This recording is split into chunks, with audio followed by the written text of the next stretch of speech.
Welcome back to On Location. Today we're sitting in the confines of the Lincoln Depot, the Great Western Railroad Station, with Pinky Noll. And they've just gone through a complete renovation here that you might have seen in the newspapers and press over time.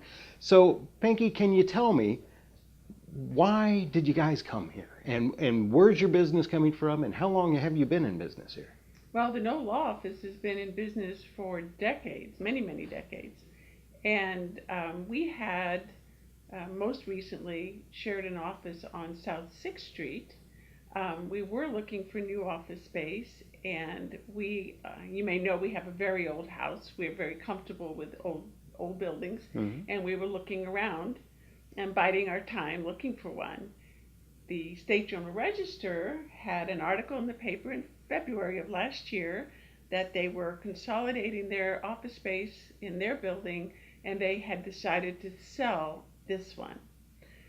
We knew the building, and we knew that it was right across the street from the Sangamon County Courthouse. Well, the Noll Law Office couldn't be any closer to the county building unless we were sitting in their lobby. Right. And then 2 blocks from the federal courthouse, where the lawyers are at almost every day as well.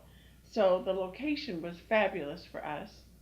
We came right down, took a look at it, got an architect in to check the bones of it, make sure it was feasible, and we pulled the trigger. And here you are. And here we are. So when did this whole process start? So the newspaper article was in February of 2012. We finished the purchase of it in May, and the actual construction work started in early October of, maybe even been more toward the end of October now that I think about it, of 2012. So we spent 5 or 6 months planning the construction process before they actually started doing things. Doing the actual work. And how much of a chore was it to work with the architect and make sure you stay within the boundaries of the historical societies and to keep the place functioning, basically? Well, as a practical matter, one of the first phone calls I made was to the Illinois Historic Preservation Agency to see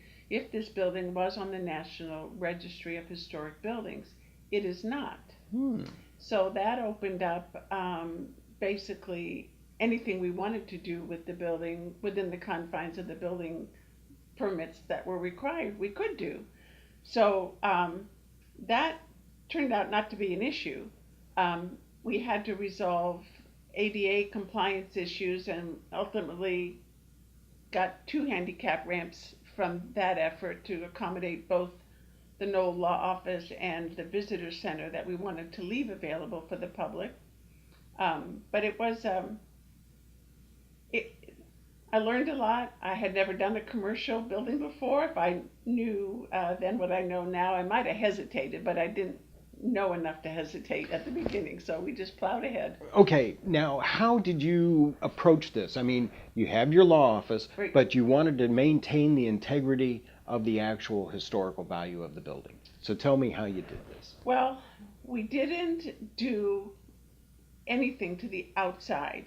The outside, all we did was sealed the bricks, and we put up some light fixtures to highlight the building. Put up some signage that was, I think we would all agree it's unobtrusive, and it blends well with the time frame. And that was basically it on the outside. We changed out all the windows, but they all had to be custom made because every window opening was different. So the windows all look exactly the same, but they're all brand new, and they were a big part of insulating our office from the noise of the trains. So, and they worked really well. Right. Yeah. Now, how long did the whole process take then to get it to completion? And are you completed yet? We're almost done. We have a couple of little tiny things left to accomplish. We moved in on March 1st because we had basically lost our lease. There was somebody else who had committed and was moving in basically on top of us. So we had to get out. We weren't quite done here. But we finished up within about a month afterwards, and we left the visitor center to last because it wasn't a part of the office, obviously. Mhm. So that we completed in time for the upper story tour on May the 2nd of this year. Oh, So we're done. so you had a lot of compliments, I'm sure, Oh, because we this is did. Yeah. absolutely beautiful. Thank The work. you. Now, explain to us some of the renovations that you did on the hmm inside. We did. I've talked about the windows, so Right. that was important. Hmm. We put in, again, for sound insulation, we added several layers of walls and ceilings and floor with different kinds of insulation, which was to address different frequencies of noise, because the Hmm. train whistles right outside our door here, and it's very, very loud. So, and very painful, I might add. So, the ultimate ending of all of it was that we can carry on a conversation on the phone with the train blowing its whistle. It all worked. So we were just thrilled to death. And what was the huge need to preserve this building? I mean, how does it make you feel to be attached like you are now? Well, I have to say, we pinch ourselves every day that we get to work in a place like this. You may know Springfield's Living History program, and we're living history every single day. The building is extremely popular to Lincoln enthusiasts, and I think, I really, it was a once in a lifetime opportunity, and we're very grateful that we had a chance to be a part of it.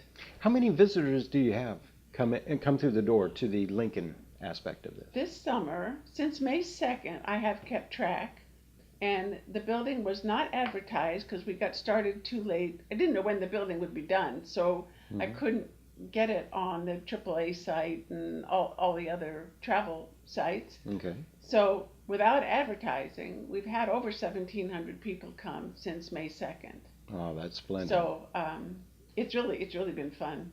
Now, are there any future improvements that you're thinking about? Different things you'd like to maybe see done or not done? Like, for instance, in some parts of the building, I've noticed where you've actually left the raw pieces of material Yeah, exposed. we did. This particular beam behind me is 11 inches square. It was so badly burned at the top of it from two fires here Hmm. that we had to have a structural engineer check it and make sure it was still strong enough to do its job, which it was. Of course. Um, but in terms of changing, we are so happy with the way it turned out. There isn't a thing I'd change. Oh, Nothing. now there are some pieces that you have down in like a museum part of the building Mm-hmm. here. One was a telegraph machine, Yep. and there's some steps. Talk about those two pieces. The steps were the one of the few things that remained in the building after the second big fire in 1968. That fire was said to be arson. They never proved it, but it gutted the building, and the fire was fueled by newsprint that was stored in the baggage section by Is the that State right? Journal Register. So it was a very hot fire. It burned out the roof and most of the interior. The stairs that we have did survive that fire. They Hmm. are exceptional in character. You can see where thousands of people have stepped on them and worn away the wood. It's really cool. It is a distinguished And they're look. very cool. And Mr. Lincoln's feet have hit those steps.